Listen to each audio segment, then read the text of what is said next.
Today, we are honored to have the third President of United Republic of Tanzania, His Excellency Benjamin William Mkapa, who is going to talk to us about leadership and its importance for sustainable development. Your Excellency, thank you very much for your time at Uongozi Institute. It's a pleasure to be here. Maybe to start, which is extremely important, one will ask, given your vast experience, in your views, what makes a good leader?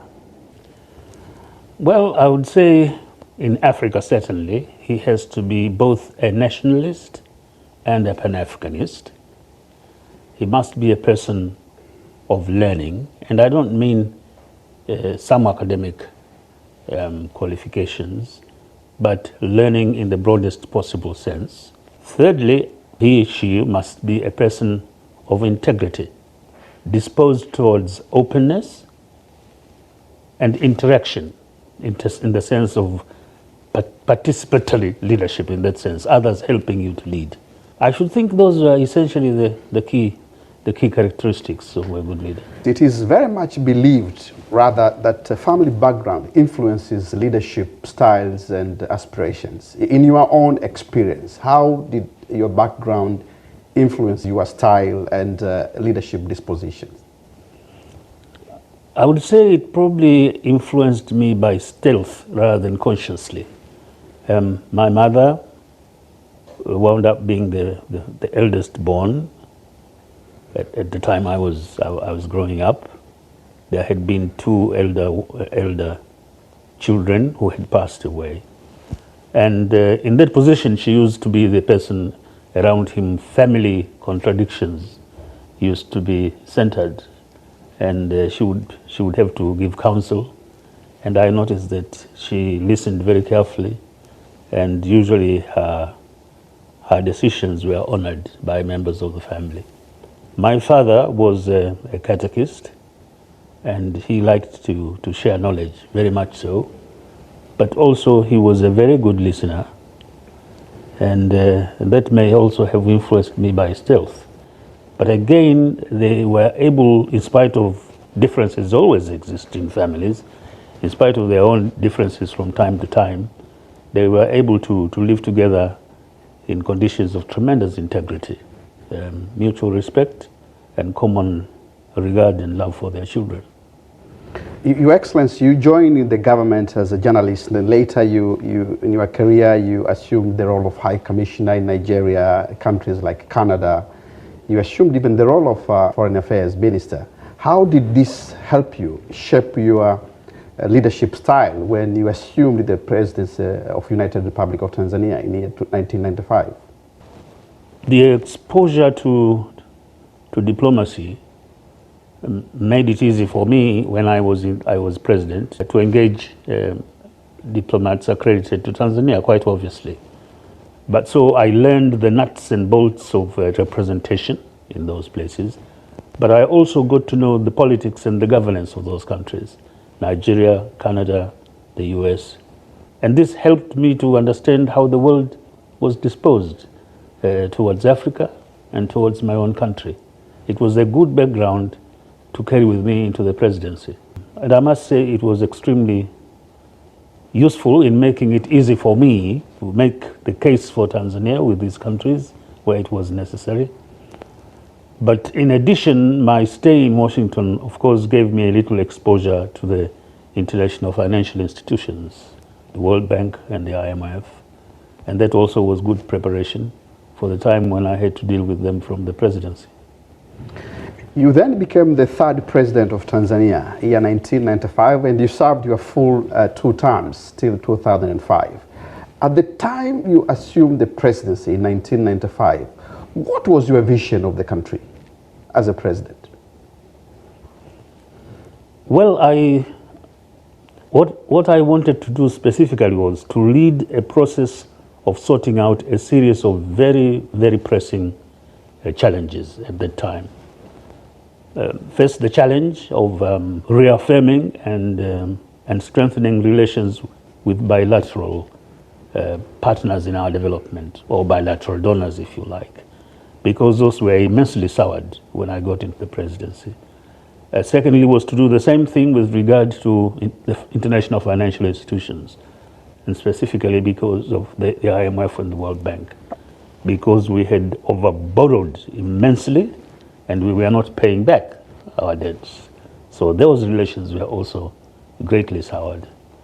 But I thought that the relations between government and the trade unions on the one hand and the cooperatives on the other, which institutions, national institutions, had been major pillars of the independence struggle. The relations with them had also been greatly soured. And therefore I came really to try to see if we could reaffirm or rediscover those working relationships, which are very important indeed for development. And then I also did know for a fact that financial discipline, fiscal discipline, and public expenditure discipline was somewhat low. That discipline was low. And that was also one of the reasons why relations, both bilateral as well as multilateral, had been soured. So I was determined to face up to these challenges. And I must say that we did succeed to restore those relations.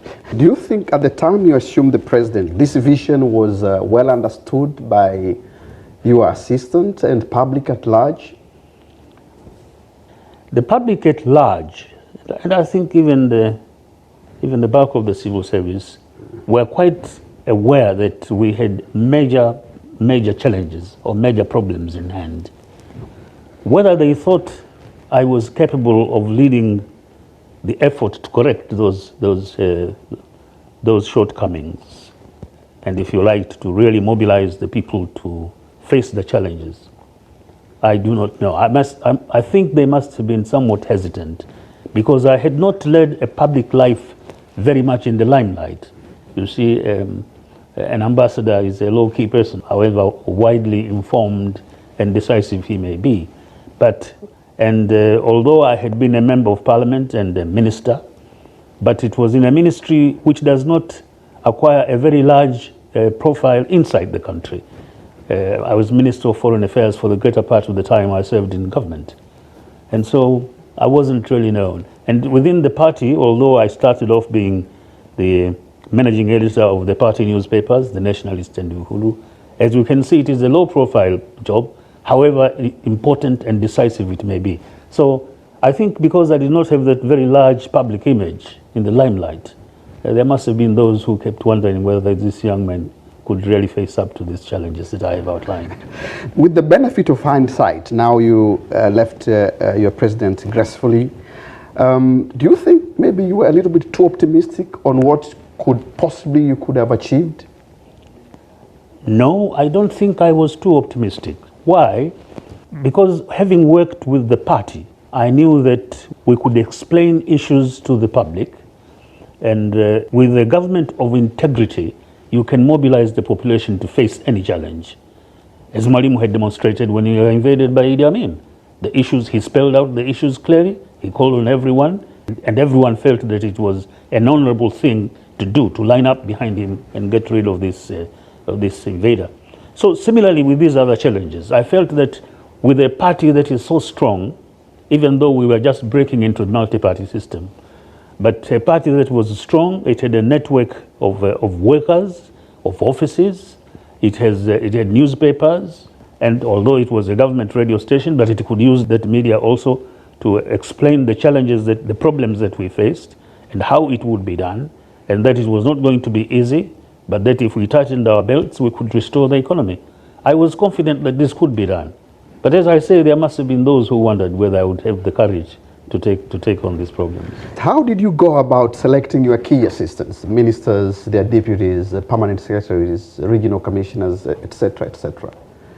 There's no other way except to talk to your close associates in government, to get the instruments of government to vet the obvious candidates, to see whether they had performed their duties in whatever position they were with great integrity and competence, and then to produce the kind of political balance as well as competent energy to tackle these problems.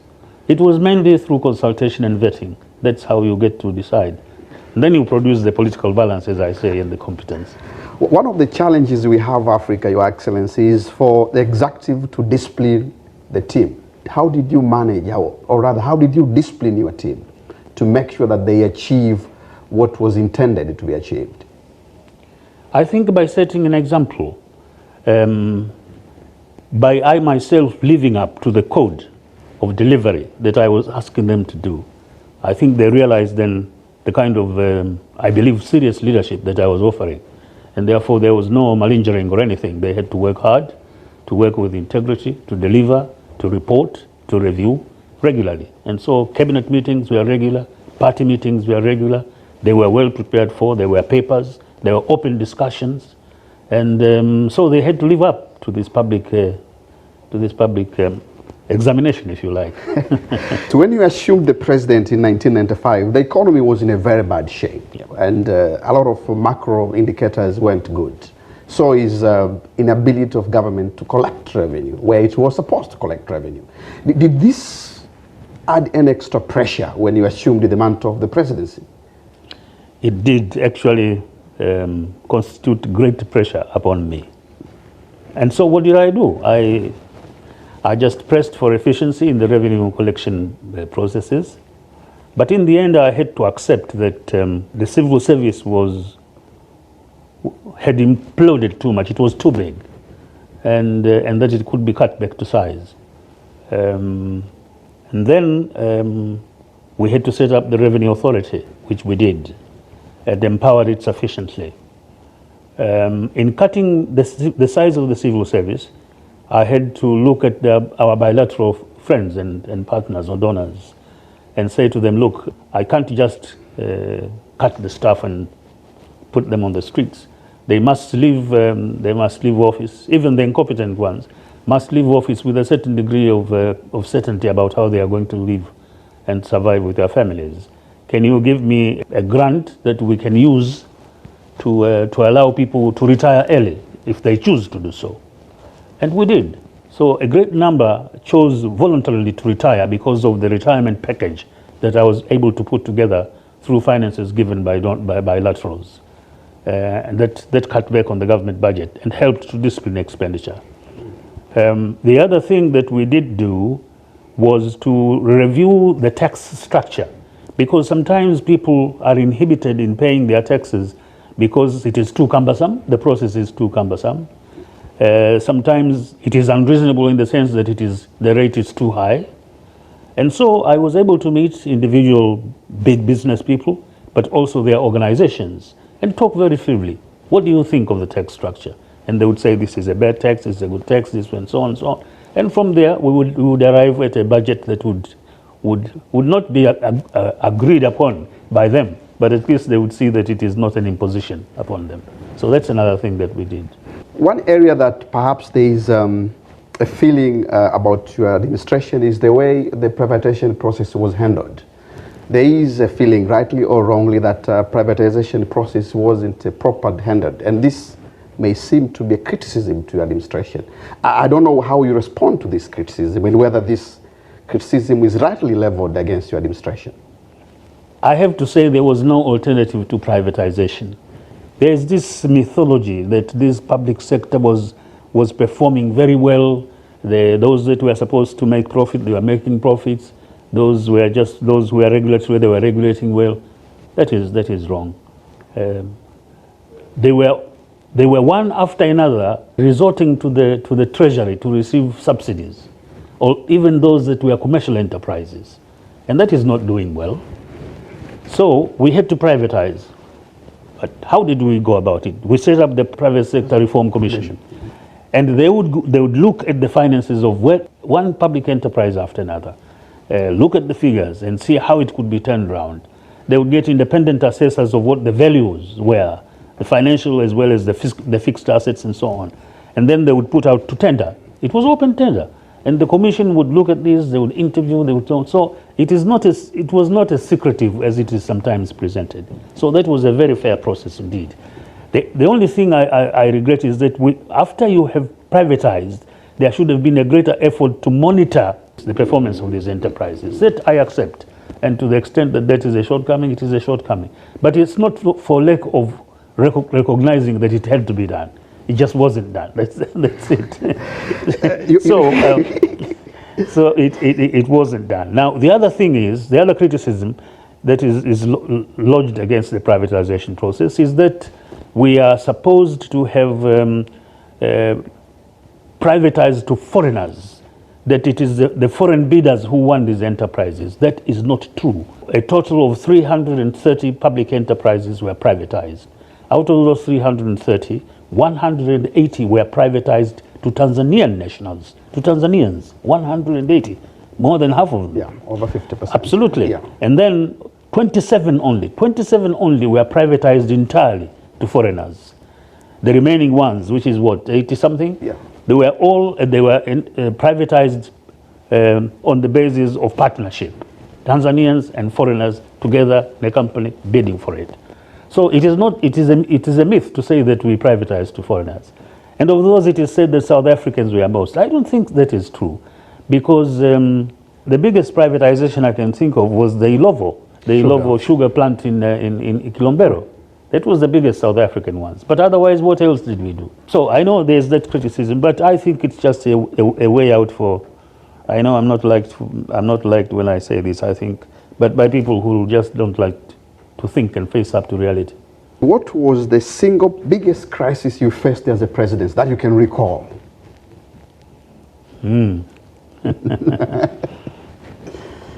I think for me the most difficult one was the effort towards the end of 2000 to change the constitution of Zanzibar in order to allow for an end to term limits. As you know, the presidency is limited to 2 terms. Yes. 2 terms, to end the term limit.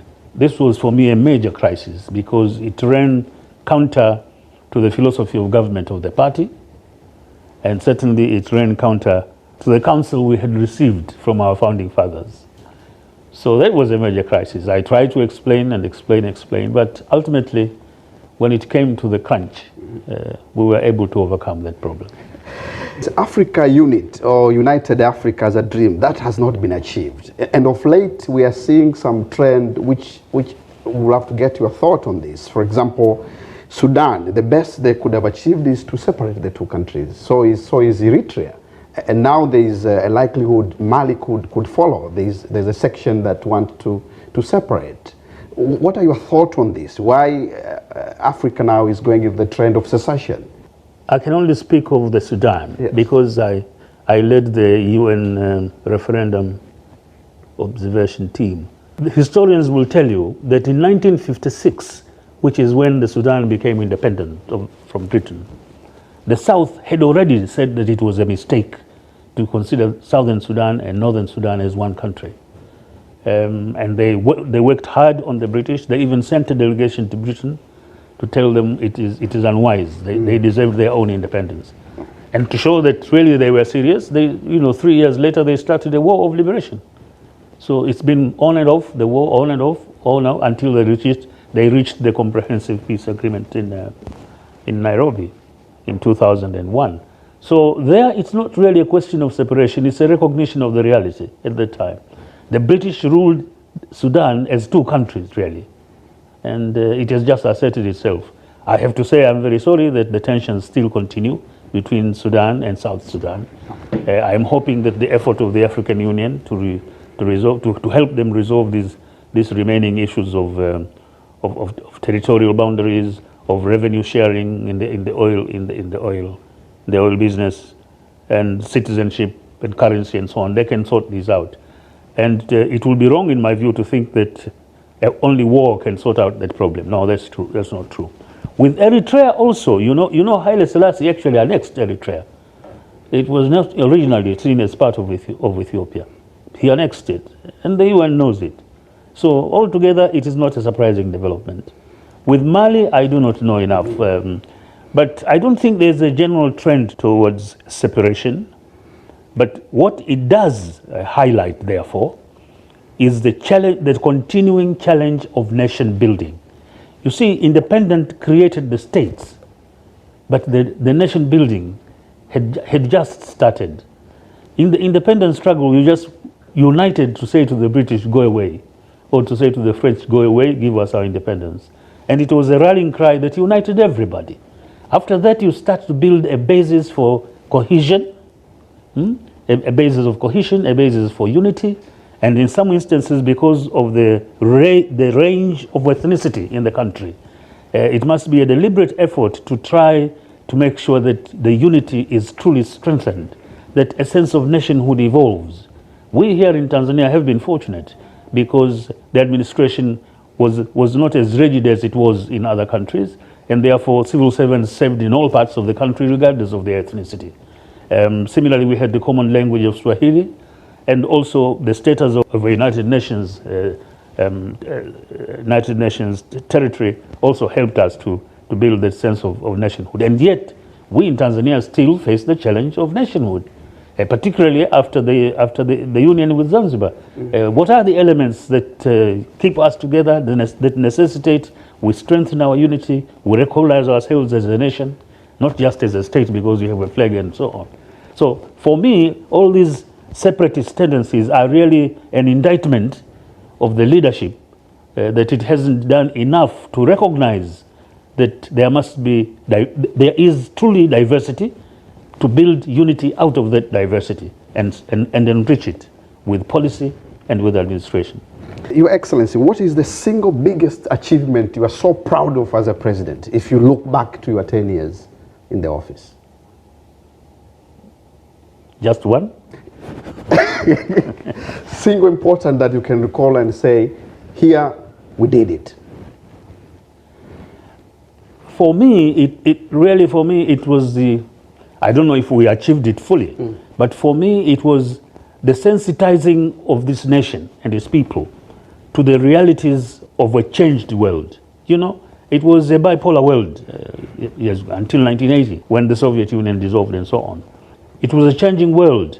The economies of the world were changing, and a public sector driven economy such as the Soviet Union or China was changing, and that we couldn't just abide by what had been pronounced at our independence or 7 years after our independence.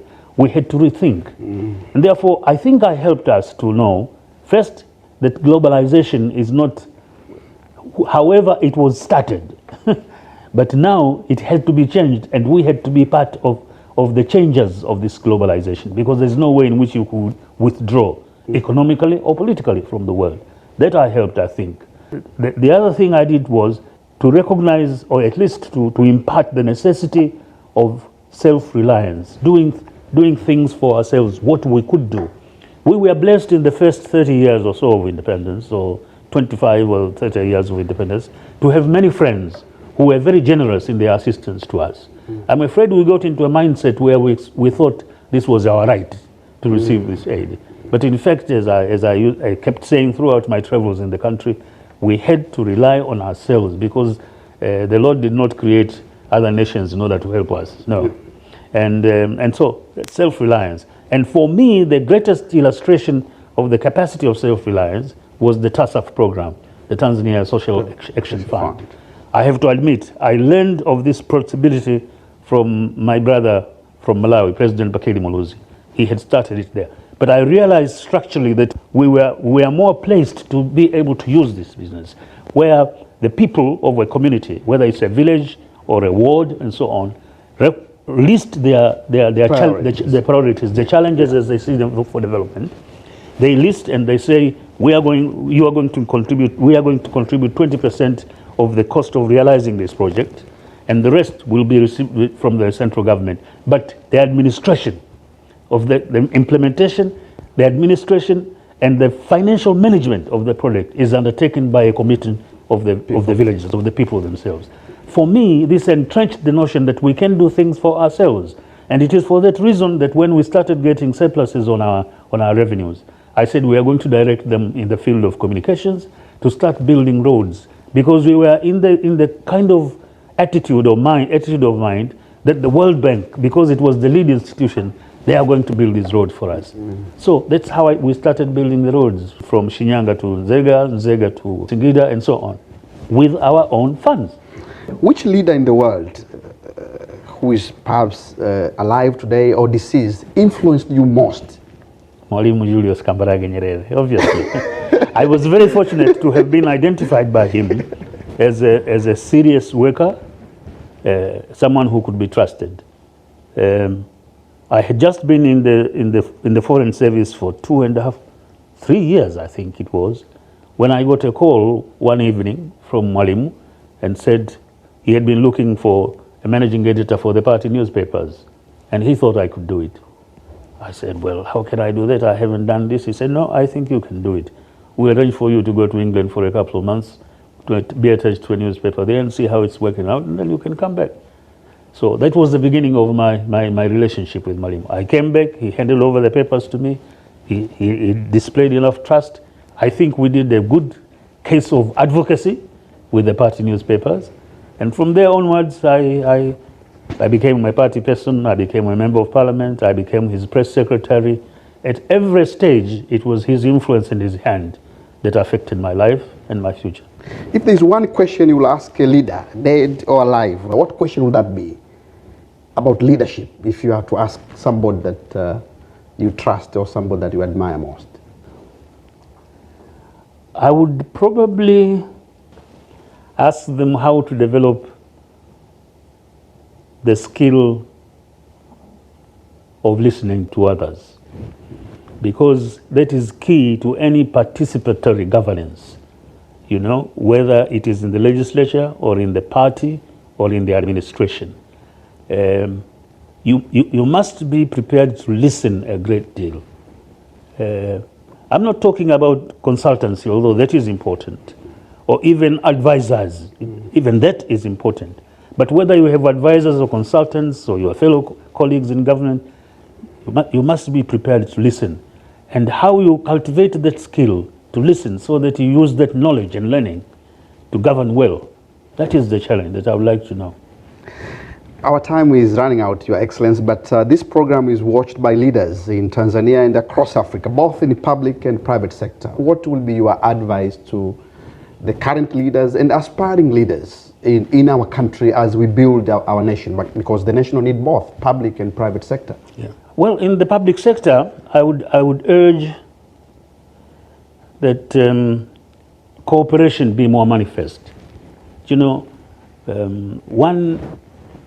one should always consider how one's work is impacting on another and how togetherness or cooperation can produce better results. You can distinguish yourself by going on your own and making your decisions, but in cooperation with others, you may be toned down or be worked up. That's the way it goes in the public. I think there should be more consultation, more cooperation, more discussion, and so on. But once that has been done, you must leave to the proper authority to make the decision and respect it. With the private sector, I should think there should be less suspicion of government than there is. The private really thinks that governments are oppressive. They do not allow them to express themselves or even to build their enterprises freely. And particularly the burden of taxation is always the point that is raised. I would urge them to be more forthcoming with their suggestions about how economies can be run or should be run, about the tax structures, about implementation projects and so on. They should have more courage to put this forward, and to do so with respect to authority, you know, not just in a condemnatory manner. No, we all have tasks and we all have positions and challenges in building this nation, and we must respect each other's responsibilities. Once that is done, I think countries can be stable. There is nothing that I hate to hear from the so-called developed countries, such as a description as a failing state, an unstable state, a failed state. We should never allow that description to be given to our country or to African countries. Thank you very much. Viewers, I believe you have learned immensely from former Tanzania President Benjamin William Mkapa. We thank you for listening to this program, and Your Excellency, thank you very much for your time. Pleasure again. Thank you. Thank you.